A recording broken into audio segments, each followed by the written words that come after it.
Hey everybody. What about that Tribes Ascend, huh? That sure is a game. I mean, it's a game. It's a game that I sometimes play. And I also sometimes upload videos of it. This is one of them, you may have noticed. Anyways, it has been a while. It generally is a while between Tribes clips, I guess, but more so lately. This match was recorded a few days ago. Yeah, a few days ago. And prior to recording this match, I had actually not played Tribes in about 8 months. So, yeah. You'll notice there's a little bit of lag going on here. I blow myself up with a grenade. So that's fun. And these are all things that we will get into as we go through the video. So, first of all, just the video itself. You may notice that it is actually slightly sped up. There's a reason for that. The main reason being that if you've ever tried to do any sort of YouTube commentary and you end up with a post-commentated 40-minute clip, you know, it's very, very difficult to actually keep talking for that long unless you just go completely off topic. Now, I don't really want to go completely off topic in the context of the Tribes video, although I'm more than happy to do that in other circumstances. So, in the interest of doing that, I've actually sped the video up. It's not double speed, it is approximately 1 1/3 speed, I think. I didn't go, like, numerically, I just kind of, like, crushed it using Sony Movie Maker, which is, like, the less expensive version of Vegas, basically. And then I ended up slowing down a couple portions that were kind of cooler, like that double kill that happened a minute ago. There are a few blue plates in here that I slowed down, and that sort of thing. Anyways, I'd like to hear your thoughts on that if it bothers you. I think that it's slow enough still that you can totally tell what's going on, and I think that's the most important thing. But aside from me not wanting to commentate 40 minutes of Tribes footage, I mean, do you really want to sit here and watch 40 minutes straight of Tribes footage? Maybe you do, but I gather that most people probably don't want to sit here for that long, so crushing it down to more like 20 minutes is probably a better way to go. So yeah, let me know about that. Hopefully you think like I do on that one. Other than that, I do have at least one more match that is sitting on my hard drive that I recorded a long time ago. So, I mean, Tribes videos are going to keep coming, just probably at a slightly decelerated rate, in a diminished capacity, I guess, and we'll get into that. We shall get into that. Before I get into the main thing that I wanted to talk about this time, I'll just briefly go over what I'm playing as far as my class. You may notice I'm playing Soldier with the dual spin fusers. I've already done a video on this, but it is probably my favorite setup. Probably. I mean, I don't know. I like playing all the classes pretty much, so who knows, but it's a setup that I like a lot. Works really well. This is really cool, so let's just pause for a moment. Yeah, sit down. Haven't played in 8 months, but apparently I can still hit some blue plates if they're, you know, only about 2 feet away from me.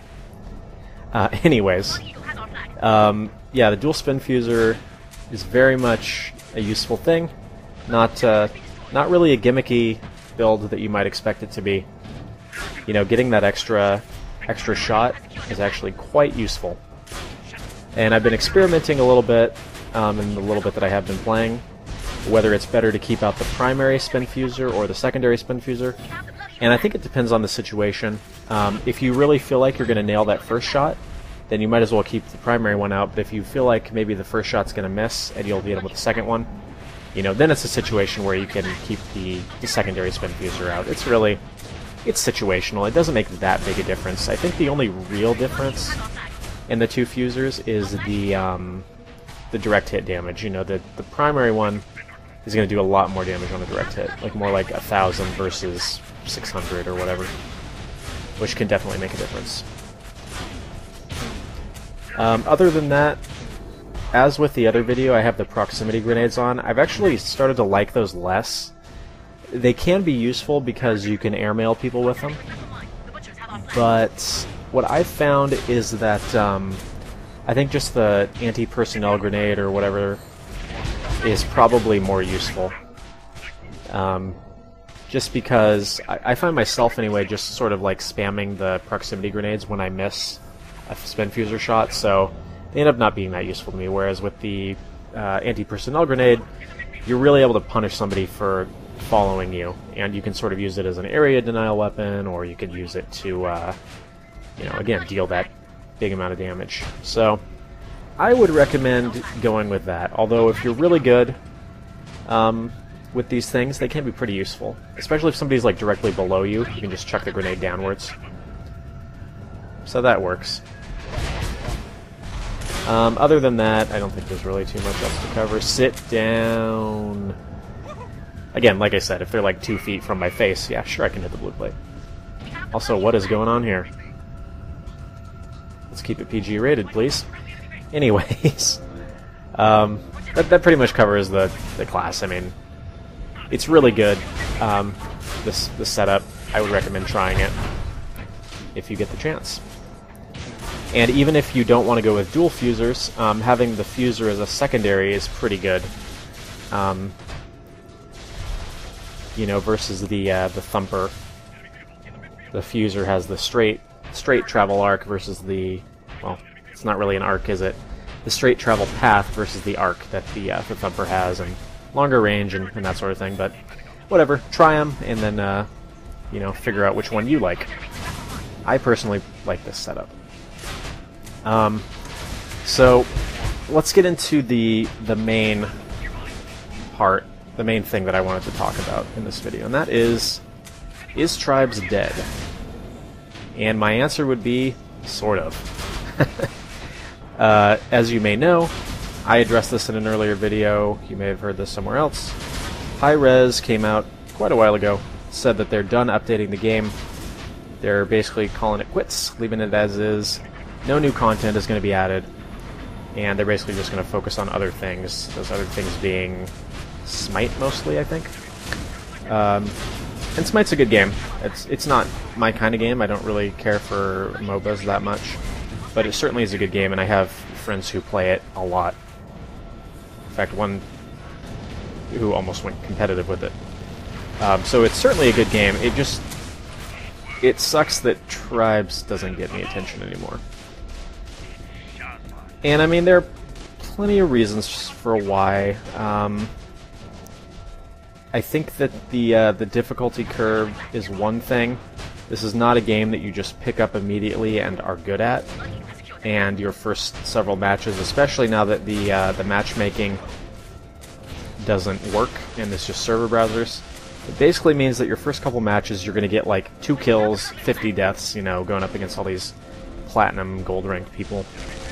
So I think that turns a lot of people off. Another blue plate. Also, just a shooter like this is sort of a niche thing. It's, in a lot of ways, it's so different that I think it's hard to get a lot of people to play it who are into more of the, not necessarily just the Call of Duty crowd, but like the people that are into just the typical modern military shooter genre. You know, this is like even the Halo people wouldn't necessarily be into this because it is so different even from Halo with the whole jetpack skiing mechanics and the, you know, the non-hit scan weapons and stuff. Although other games certainly have those, it's probably not to this extent. I mean, shoot, just even learning to ski around the map is difficult enough. Let alone being able to actually shoot somebody out of the sky while they're, you know, bombarding you with explosives. So, I think that's one part of it. I think the other thing is just, I mean, this really is still technically an indie game, so it doesn't have the brand awareness and everything, and I think that a lot of people maybe just didn't really want to bother with it. And then there's the other big issue, which is that I think everybody, myself included, are just sort of tired of free-to-play games at this point. There's a period where everything was going free-to-play, and a lot of things still are, but at the beginning, everybody was really cool with that because it was like, oh, sweet, I get to play all these games for free, and then, you know, the few that I actually want to put money into, I can do that. I've only actually spent real money on a couple free-to-play games, this being one of them. I think I put a little bit of money into Warframe, and that was really about it. For most free-to-play games, I actually have not spent a penny. And it's a cool business model when it's done well. And to be fair, I do think Tribes does it alright. I mean, weapons are kind of expensive, but anybody who calls this game pay-to-win doesn't know what they're talking about. I mean, as long as you're good enough, any weapon can beat any weapon. So, yeah, this game is certainly not pay-to-win, and if you think it's pay-to-win, you probably haven't played enough to totally understand. We'll just put it that way. But, I mean, I think a lot of people really do have free-to-play fatigue, and so that combined with the lack of, you know, exposure and advertising is really preventing a lot of new players from coming in. That's how I see it anyway. I mean, I'm guilty of this as well. I don't even know if guilty is the right word. But a lot of times I'll see a game's free-to-play and I'll go, I don't even want to bother. Which is funny because it should be like, oh, this is free, so I might as well try it. But that's not how it ends up a lot of times, because there are so many terrible pay-to-win free-to-play games, or games where it's not pay-to-win, but it takes so long to actually get anywhere that it's just like, I can't be bothered. Don't have enough time. So, yeah, I think those are the main reasons that the game is dead. And then, of course, a lot of the, you know, the audience that was playing the game left once they found out there were no longer going to be updates, because they were like, well, what's the point, you know? It's just going to be the same old thing over and over. I do still think the game's great. I just think that for those reasons, plenty of people have just given up on it or not bothering to give it time of day. So that sucks. So what does this mean in practice? Well, it basically means that there are hardly any servers that are actually available to play on. I mean, when I recorded this match, I was looking through the server browser, and there were 2, maybe 3 servers that actually had enough people playing on them and had a reasonable enough ping that I could play on them. And I live on the west coast of the United States, so it's not like I live out in the middle of nowhere where, oh, well, of course I'm not going to have any servers with good ping. So, is Tribes dead? Kinda. I mean, there's really that core audience. We get some new players, but for the most part, it's the same group of people playing the same game modes over and over. We're talking, you know, 50-minute long matches, free strikes, although free strikes is great, so I'm not bashing free strikes. 24/7 Stonehenge is always available, and you don't really get the core game modes really anymore. At least not played in like a more serious capacity, which is fine, but every once in a while you really just want to get in and play sort of an organized game. And you could get a party together, or you could play in a pub or something, but even those are like not really that active anymore. And it's going to be hard to find a big enough group of people. So, it sucks. It really does, but I mean, that has certainly made me play less. I mean, like I said, until the other day I hadn't played in about 8 months. Which, to be fair, I hadn't uploaded a video in about 6 months because I was taking a break from that due to being really, really busy. But, I don't know. It sucks. I think that pretty much sums it up.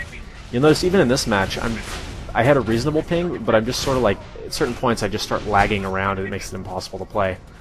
And this was pretty much the best ping server I could find. So, I mean, I do still plan to continue playing Tribes, but at this point it's like, well, it's going to be like an every once in a while kind of thing, I think. I mean, the good news is that Hi-Rez didn't say, oh, by the way, we're taking the servers down, we don't want to support the game at all anymore. But even without that, it's still like, well, if nobody's playing it, then, you know, what's the point? So, yeah, it sucks.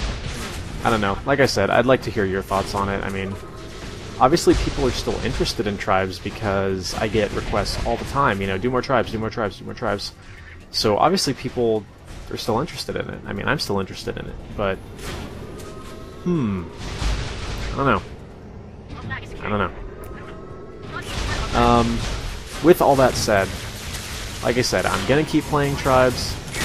I don't want to stop playing Tribes, but it's definitely gonna be less often. I mean, that was a really good shot. It's too bad I didn't actually kill him. That would have been a really cool blue plate. So close, yet so far. Anyways, yeah. Let me hear your thoughts on that. I'm curious. I mean, I'm assuming that many of you still play it, and I do run into people when I do play. But yeah, I don't know. I really don't know. But I mean, as long as people want to see Tribes and I'm still enjoying playing Tribes, I'm gonna keep playing it. So yeah, that's pretty much that. As far as anything else, I mean, I think that pretty much covers it. Got a few minutes left here, but as always, if you have any suggestions, you want to see me play like a certain class setup, I'll be more than happy to try. If it's something like super gimmicky, then maybe maybe it won't work out, but I'll do my best. Like, I've gotten some interesting requests. Like, one of them was play as Pathfinder with no additional equipment. That was actually a blue plate too. I could probably do that one. It just depends, you know. Like I said, it's really hard to play through like a 40-minute match, especially with a gimmicky build, and make it actually like a good enough match that I would want to post it. But we could certainly do maybe more montages or something. The whole, you know, again, I'm repeating myself at this point, but, you know, commentating for 40 minutes straight over Tribes Ascend is not an easy thing to do, so we'll see how it works. And that guy's just owning me. Like, well done, sir. So yeah, there's that. Like, feel free to suggest stuff, ask questions. I mean, I think I've done a video for every class at this point. Some of them I've done more than one video for, showing off different equipment and such. But, yeah, let me know. Other than that, just keep playing. I mean, at this point, we're not going to see like a revival of Tribes or anything. There just aren't enough people playing. But keep playing, keep having fun, keep going fast, keep hitting VGS and that sort of thing. Is it funny that that's one of the things I miss the most? Is the whole being able to say Shazbot thing? No, I think that's to be expected. Being able to say Shazbot in a game truly is a miracle of the universe. Also, I can aim. Really. Anyways, I think that pretty much covers it. This match is just about over. Thanks for watching, as always. Situation that we're in as far as the game goes does suck, but we shall keep soldiering on. As long as the Sandrakers are still out there, we'll keep stomping them down. Oh wait, I'm playing as the Sandrakers. Well, that metaphor would have worked better in a different circumstance, but anyways, thanks for watching. Let me know your thoughts, and I'll see you on the next one.